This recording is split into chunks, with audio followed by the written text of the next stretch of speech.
Hiya, I'm Shane from Millwall Valley, and today I'm going to show you a basic demonstration on how to change a toilet seat.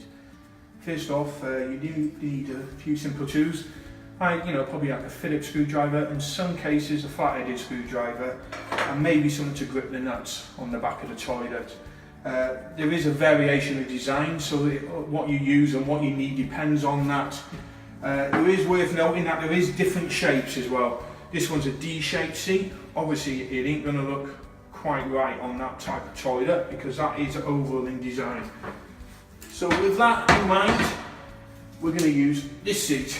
This is a quite common seat and a very reasonable price, and I do tend to find these quite often around Millwall Valley properties, and for that reason that's why we're going to fit this one today. Obviously if you're changing your seat, there's normally an issue with it. In this case, as you can see, it's snapped. This one is already quite loose, and as you can probably tell, the boxing's quite tight to this toilet.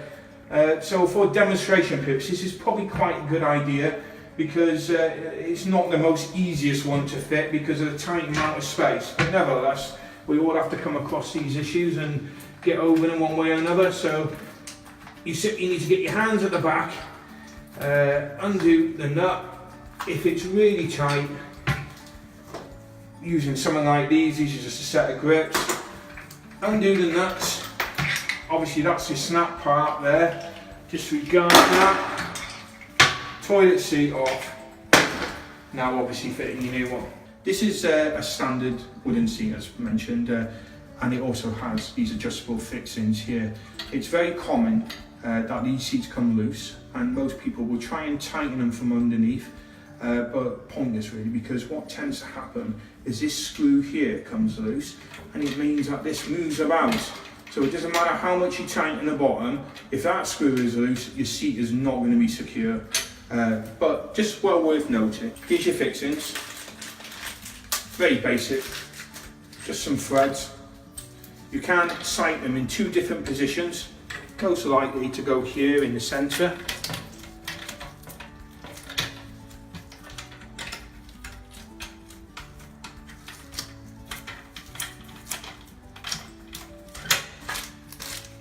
Now this is where we were talking about regarding these screws.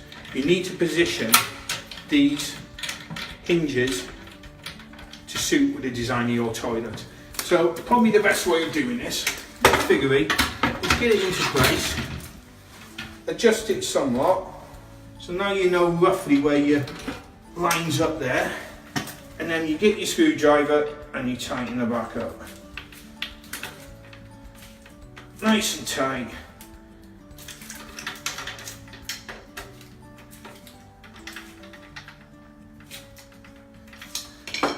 With them secured, you've got these two seals. Take your seals out, place them over the top,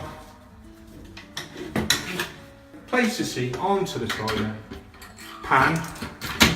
There is, in this case, a washer and a rubber seal there.